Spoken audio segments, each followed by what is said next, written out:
하나님 사랑합니다. 정말로 사랑합니다. 할렐루야.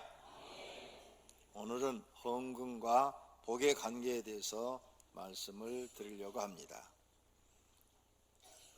제가 제일 어려운 설교가 헌금 설교입니다.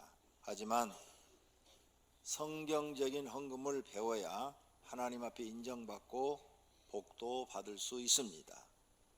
또 교회는 헌금에 대해서 바르게 가르쳐야 될 의무도 있습니다. 오늘은 1년에 2번 있는 헌금 설교 주간입니다.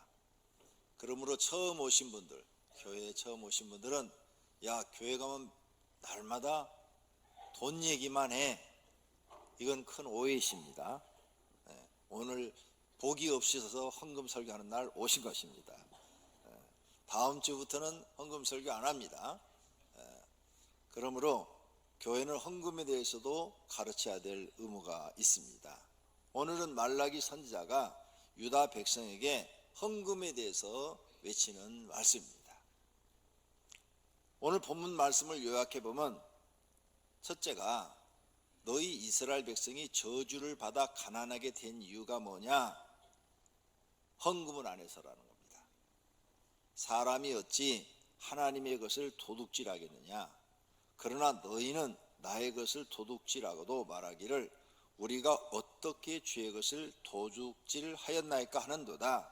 이는 곧 11조와 봉헌물이라. 11조 헌금과 일반 하나님께 드려진 예물들을 도둑질하는 것이다. 헌금이다. 이렇게 해석할 수 있습니다. 곧 온 나라가 나의 것을 도둑질하였으므로 뭘? 11조와 봉헌물을 도적질하였으므로 너희가 저주를 받았느니라. 저주받은 이유가 헌금 안 했기 때문이랍니다. 이해가 안 가죠? 근데 오늘 설교를 다 들어보시면 맞다, 이렇게 동의하실 것입니다. 이스라엘 백성들이 가난하게 된 이유가 헌금을 드리지 않았기 때문이라는 거예요.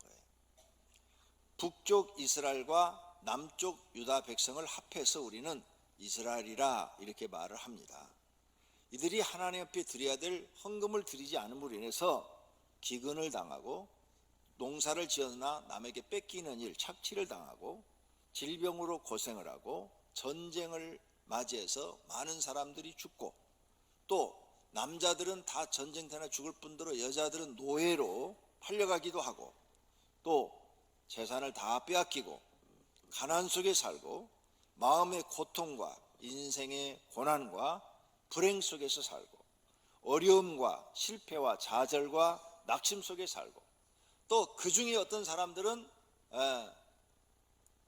매국노처럼 적에게 붙어가지고 좀 부유함을 누리면서 교만해지고 오만해지고 이런 삶을 살고, 그리고 또 주변에 악한 사람들이 너무 많고 육적인 아픔 속에서 살고 영적으로는 죽어가지고 진리의 말씀을 들어도 깨달지 못하는 삶을 삽니다. 그래서 선지자들이 하나님의 말씀을 아무리 외쳐도 회개하고 돌아서는 사람이 소수에 불과하고, 다수는 자기들 잘못된 생각을 가지고 그대로 인생을 삽니다. 그래서 이 고통이 수십 년이 아니라 이스라엘 역사를 보면 수백 년 동안 반복됩니다. 평안과 기쁨이 없고 나쁜 일이 반복되는 것이 자녀 세대까지 계속 이루어집니다. 헌금 안 한 것이 이렇게 큰 사건을 불러일으킵니다. 그런데 이스라엘 백성이 오늘 본문 3장 7절에 돌아오랍니다. 돌아와. 만군의 여호와가 이르노라. 너희 조상들의 날로부터 너희가 나의 규례를 떠나 지키지 아니하였도다. 규례, 어려운 한문인데 쉬운 말입니다. 규칙. 규자는 그 규칙할 때 규칙. 그 다음에 레자는 여러분이 추석날 차례라는 걸 드려요. 차례. 조상한테 차례를 드리는 것은 예를 갖추어서 조상을 섬기는 의식을 차례라고 그러죠. 예를 갖추는 거죠. 조상한테 우리가 이렇게 섬기는데 할아버지 오늘 추석날인데 굴비 드세요, 이렇게 할 수는 없잖아요. 예를 갖춰서 하는 거예요. 규례는 뭐냐? 하나님 앞에 예를 갖춰서 하나님을 섬기는 것을 규례라 그럽니다. 근데 헌금도 예를 갖춰서 하나님 앞에 드리는 거예요. 그런 걸 너희는 지키지 아니했도다. 그런즉 내게로 돌아오라 그리하면 나도 너희에게로 돌아가리라. 너희가 하나님께로 돌아가는 길이 뭐냐? 예를 갖춰서 하나님을 섬겨야 되는데 그 중에 하나가 헌금도 들어있다는 거예요. 헌금을 하나님께 드려라. 헌금 드리는 게 하나님께 돌아가는 이유가 될까? 됩니다. 헌금을 드리는 사람은 하나님을 믿는 사람이에요.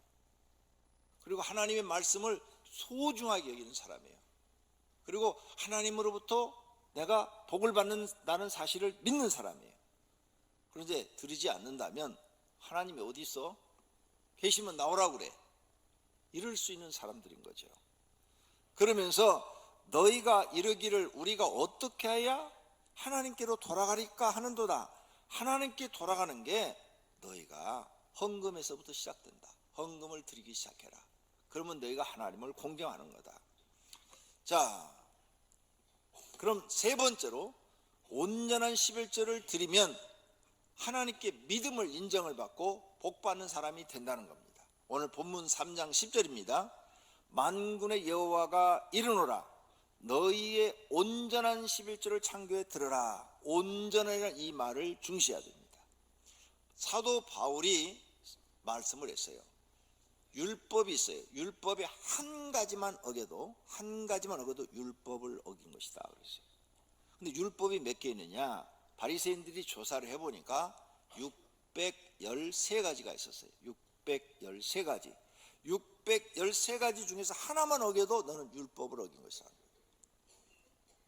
11조도 마찬가지예요. 이런만 부족해도 11조를 어긴 거예요. 온전한 것을 드리랍니다.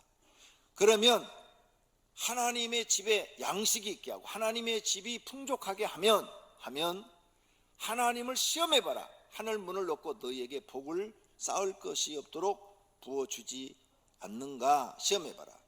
만군의 여호와가 이르노라 내가 너희를 위하여 메뚜기를 금하여 너희 토지 소산을 먹어 없애지 못하게 하며 농사를 지어도 어떤 이런 곤충들이라든지 이런 것들이 너희를 해를 가하지 못하도록 지켜주며 너희 발의 포도나무 열매가 기한 전에 떨어지지 않게 하느니 태풍이 불어서 아니면 기근이 들어서 말라서 다 시들어 포도나무가 떨어지지 않게 하리니 너희 땅이 아름다워짐으로 아름다워진 뭐야? 농사가 잘 되어서 매년 풍년을 얻을 것이다.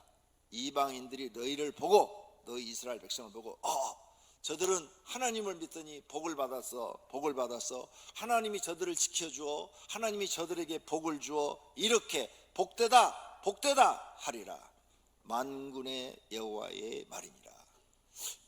이건 뭔가 하면 하나님이 조약을 마련해놓고 밑에다 사인하는 거예요. 계약서처럼 내가 너희한테 약속한다. 밑에다 사인 만군의 여호와 하고 딱 거기다 사인한 거예요. 이렇게 하나님이 말라기 선지자를 통해서 이스라엘 백성을 가리키는 줄로 믿습니다. 자, 이렇게 헌금에 대해서 말하는데 너희가 헌금을 하는 것이 돌아오는 것이다. 그럼 안 하는 것은 하나님께 안 돌아오는 것이라는 거죠. 안 돌아온다는 거죠. 그럼 첫째, 헌금을 안 하면 어떻게 되는가? 헌금을 안 하면 하나님을 믿지 않는 것입니다. 불신앙해. 세상 사람, 하나님을 모르는 사람들은 헌금하지 않습니다. 불신앙해. 하나님이 너는 불신앙이다. 두 번째, 믿음이 없다. 헌금을 안 하면 너는 믿음이 없다. 이렇게 말씀하시는 거예요. 그러니까 예수 믿는 사람은 반드시 헌금을 해야 됩니다. 그럼 어떻게 해야 되느냐? 가난할수록 헌금해야 믿음을 인정받습니다. 예수님 시대에 예수님이 하루는 성전 앞에 이렇게 딱 앉아 있는데 어떤 과부가 와가지고 성전에 들어가면서 2렙돈을 바쳤어요. 2렙돈, 가난한 사람이. 근데 부자도 헌금을 넣었어요. 가난한 사람도 2렙돈을 바쳤어요. 이렇게 바쳤어요. 그런데 예수님이 말씀을 합니다. 내가 참으로 너희에게 말하노니 이 가난한 과부가 다른 모든 사람보다 많이 넣었도다.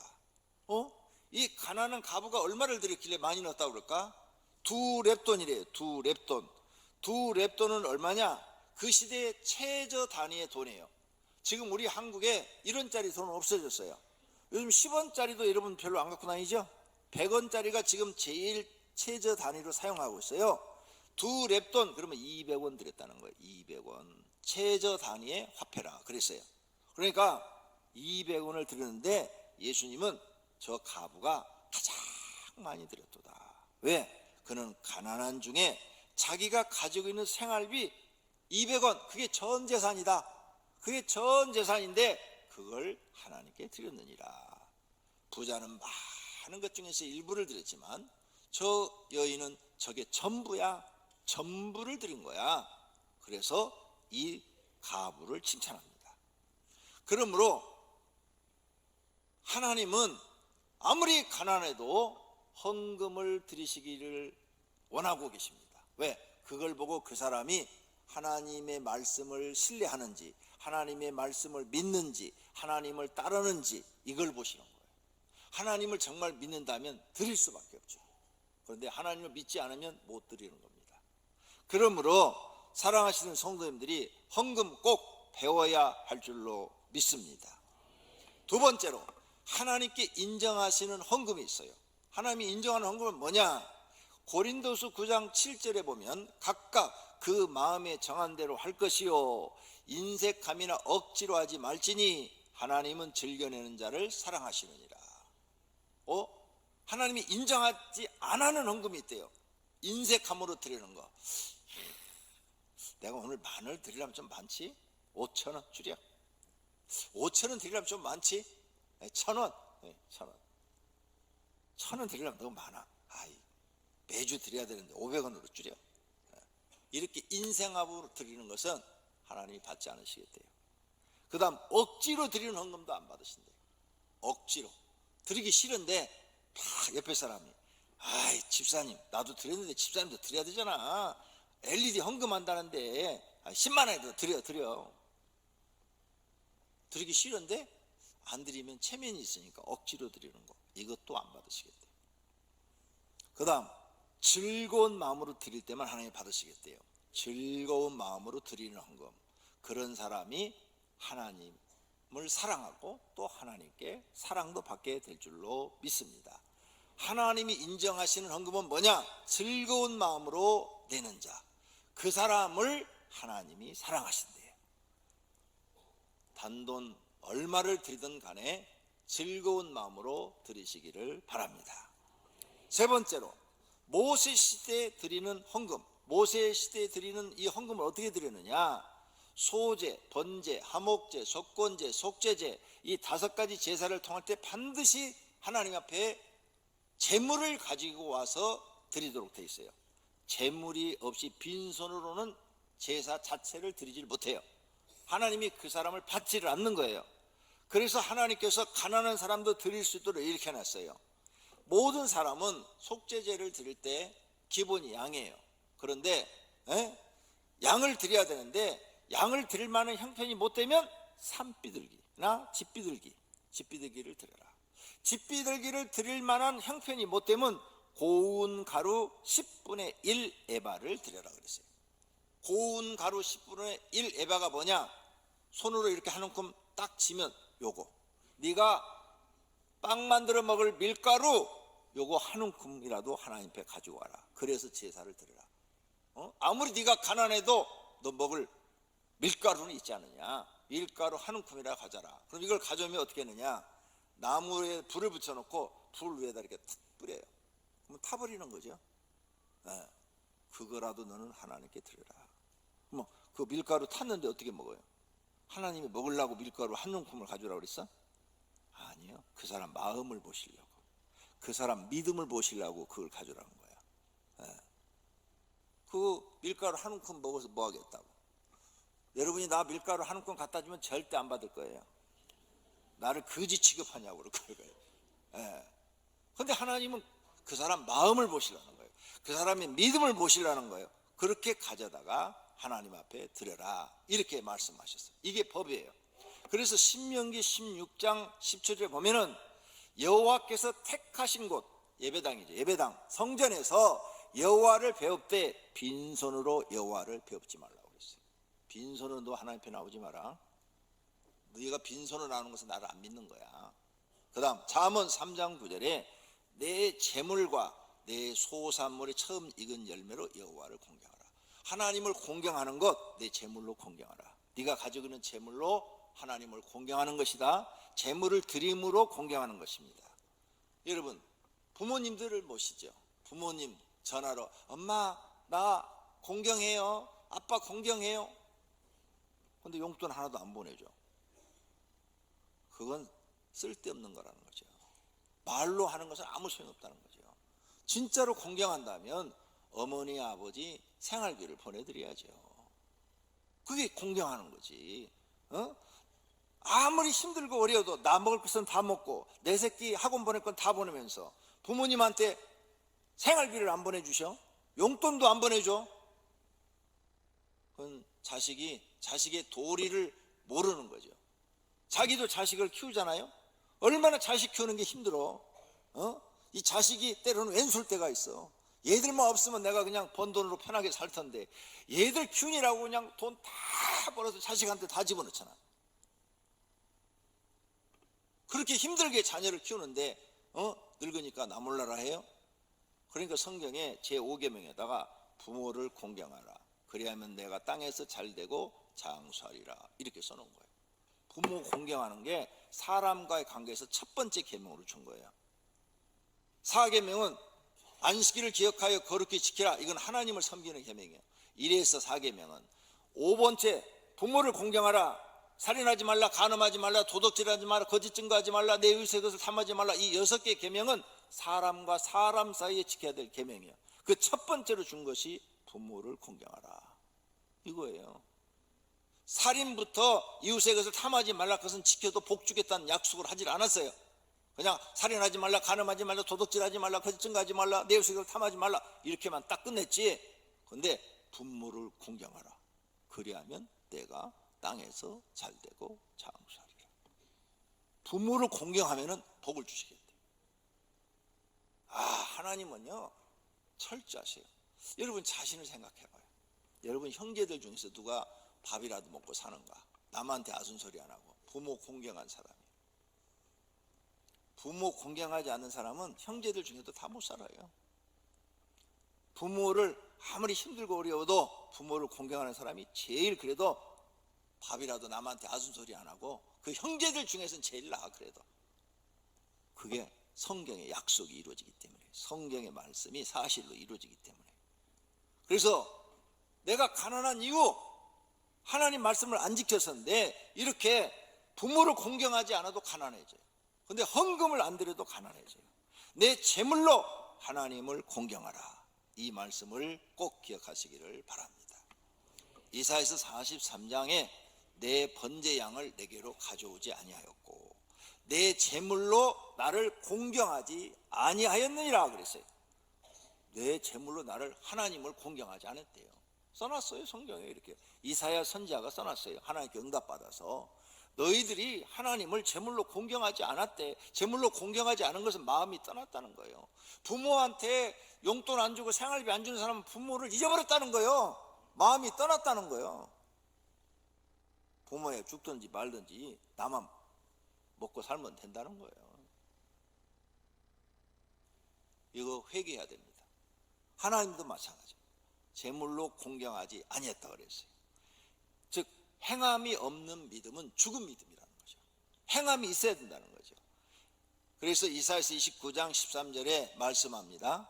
주께서 이르시되 이 백성이 입으로는 나를 가까이하며 입술로는 나를 공경하나 그들의 마음은 내게서 멀리 떠났나니 그랬죠. 입술로는 하나님을 믿는데 하나님 도와주세요. 그런데 마음에서는 하나님이 없다는 거예요.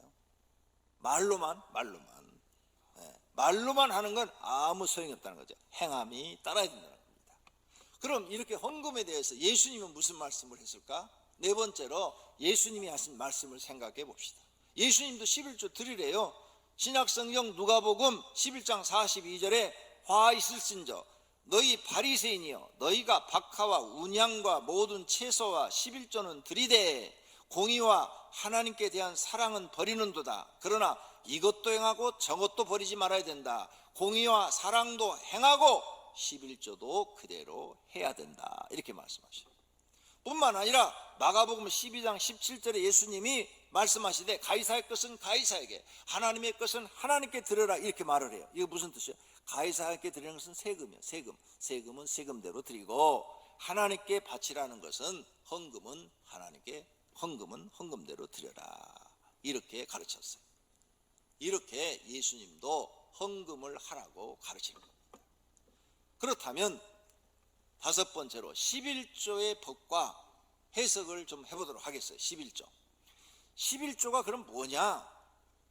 다 내 건데 하나를 띄어 드리려니까 아까워서 못 드리는 거죠. 그게 아니에요. 11조를 정확하게 알아야 돼요. 11조의 법이 없었어요.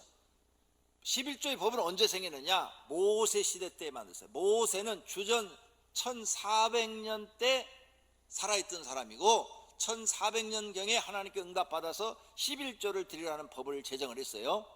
그런데 아브라함은 주전 2000년 전의 사람이에요. 그러니까 모세와 약 600년 차이가 나죠. 600년 전에 태어나서, 그때는 법이 없어요. 글자도 없어요. 이 세상에 글자도 없고 그냥 언어로만 통하는 그런 시대예요. 모세 시대 때 글자가 생긴 거예요. 모세 시대. 그래서 처음으로 성경을 기록한 거예요.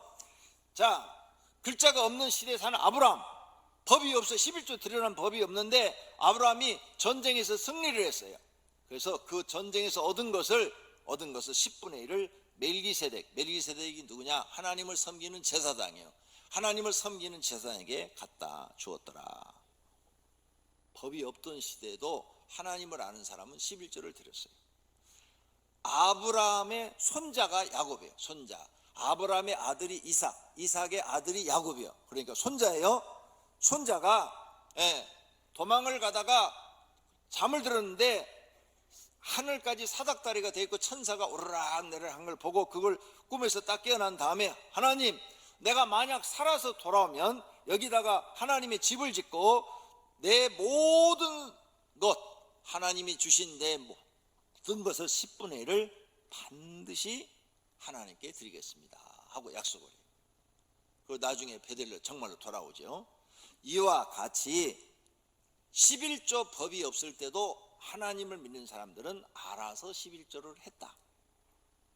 그래서 이제 하나님은 글자가 생기기 시작한 모세 시대 때 모세에게 11조 법을 만들어 주십니다. 신명기 12장 6절, 이건 모세가 쓴 책이에요. 모세가 쓴 책. 너희의 번제와 너희의 제물과 너희의 11조를 하나님께 드리라고 11조의 법을 만들어 드려요. 그리고 모든 수입의 11조는 너희 것이 아니고 하나님 것이다 라고 말씀을 하세요. 레위기 27장 30절에 그 땅의 10분의 1, 곧 그 땅의 곡식이나 나무의 열매는 그 10분의 1은 여호와의 것이니 여호와의 성물이라. 성물은 거룩한 물건이다. 그러니 10분의 1은 너희 것이 아니고 하나님의 것이다. 모세를 통해서 법을 제정해서 주어요.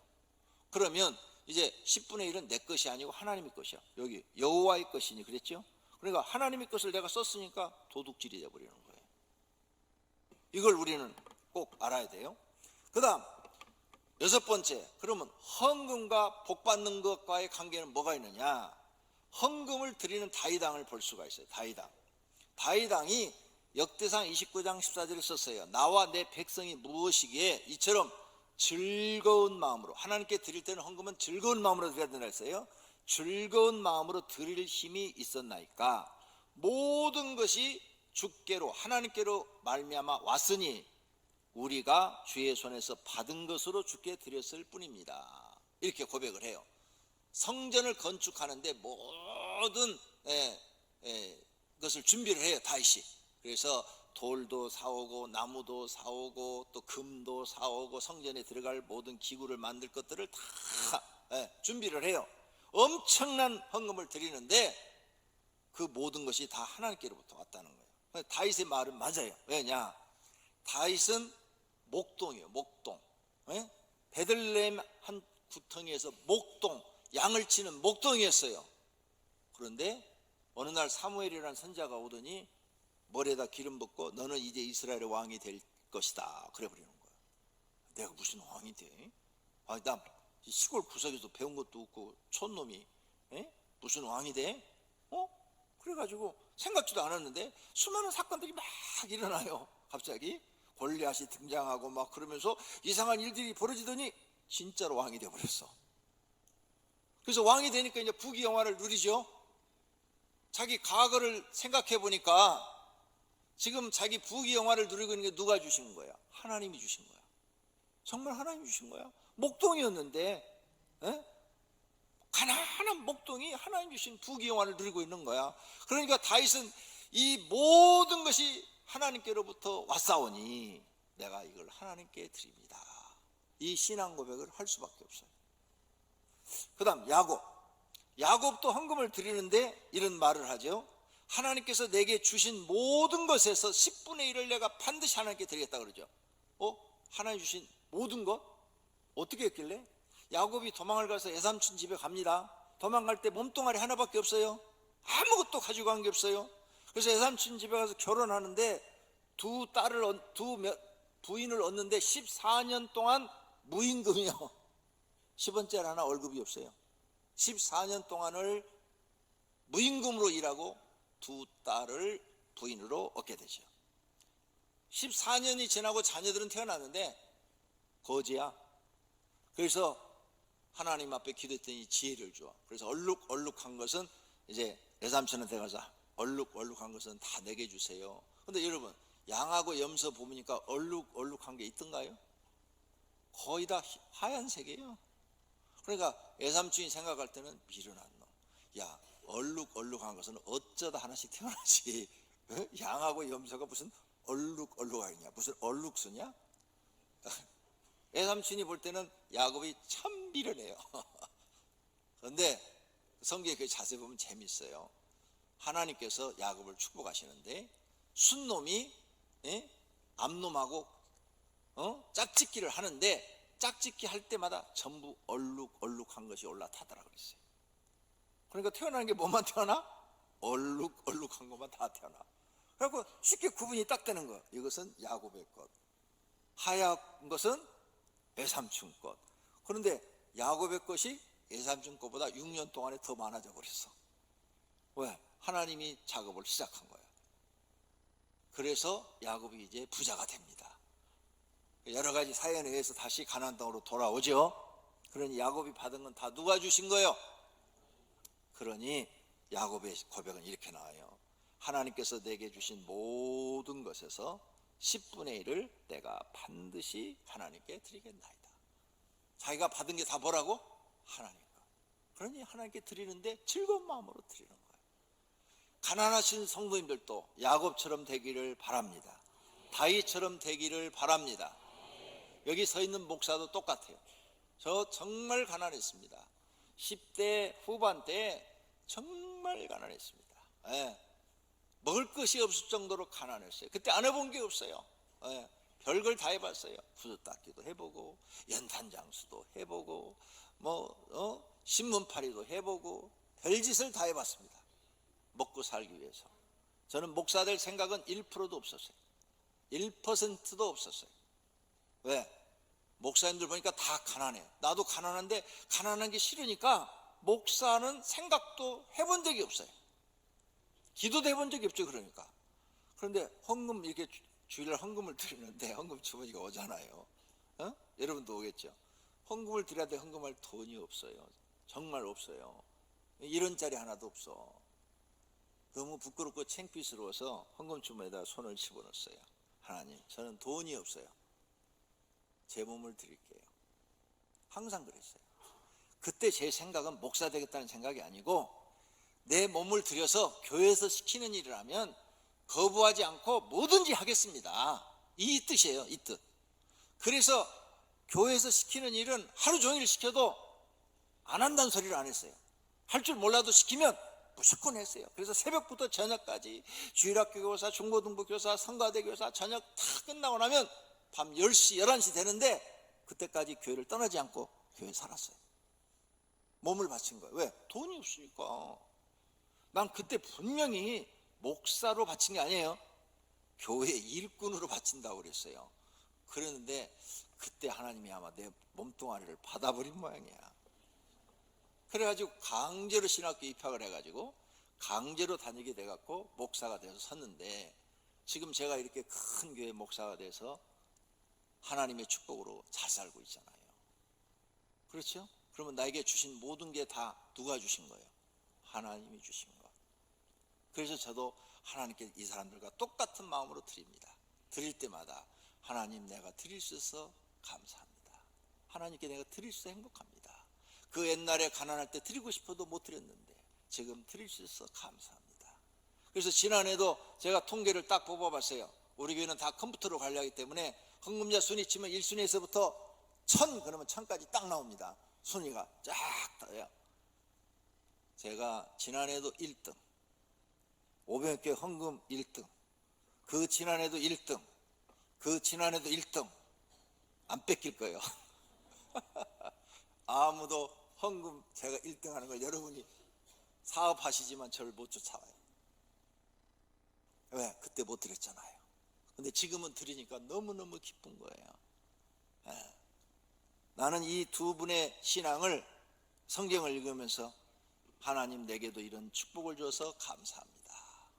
여러분도 그런 축복을 받으시기를 축원합니다. 그런 복이 임하기를 축원합니다. 그래서 헌금에 대해서 여러분에게 알려드리고 싶어요. 저는 정말로 헌금을 기쁨으로 드립니다.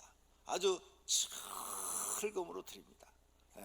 제가 지난해 드린 액수를 여러분한테 발표하면 깜짝 놀랄 거예요. 우리 월급을 다 드려도 안 되겠네. 그런 돈이에요. 근데 하나님께 그만큼 또 주시는 거예요. 이상하게 내가 무슨 일을 하면요, 잘 돼요. 목회뿐만 아니라 여기다 내가 돈을 좀 투자를 해야 되겠다 그러면 1000만 원을 투자하면 2000만 원, 3000만 원이 돼서 돌아와요. 신기한 일들이 벌어져요. 하나님 막 돈을 주시는 거예요. 돈을. 그러니까 내가 하나님께 드릴 수가 있는 거죠. 하나님이 축복을 주신다 그 말이에요. 그런 복이 성도들에게 임하기를 축원합니다. 그러면 헌금과 복의 그릇이 있어요. 헌금은 마음과 믿음에서 시작되는 거예요. 마음이 없으면 드리고 싶어도 못 드리는 거예요. 믿음이 없으면 못 드리는 거죠. 그래서 제가 헌금에 대해서 연구를 했는데, 첫째는 물질의 복, 물질의 복 받아야 되는데, 이 물질의 복 받을 그릇이 안 되어 있는 사람이 있어요. 그런 사람은 헌금을 아주 적은 액수만 드려요. 예를 들어서 한 달에 수입이 500만 원인데도 주일 헌금 항상 1000원, 1000원만 드리는 거예요. 한 달 내에 드려봐야 4000원 드려요. 그 사람은 그 정도밖에는 복을 못 받아요. 그 다음에 드리는 신용만 해요. 어떤 사람은 아예 안 드려요. 가난해서 난 나중에 돈 벌어서 드린다. 가난한 사람 못 드리면요, 돈 벌어서 절대 못 드려요. 믿음이 생기질 않아요. 그런 마음이. 그래서 가난한 사람이 못 드리는데 잘 되지도 않지만, 만약에 잘 된다면 그 사람 그 돈 갖고 술집까지 교회 안 와요. 믿음이 없으면 술집 갑니다. 누가 교회 와서 이 딱딱한 헌금 설교 들으려고 하겠어요? 안 듣죠. 그래서 그런 사람은 물질의 축복받을 그릇이 안 돼 있는 사람들이에요. 둘째는 물질의 복이 멈추는 사람이 있어요. 가난할 때 온전한 11조를 드려요.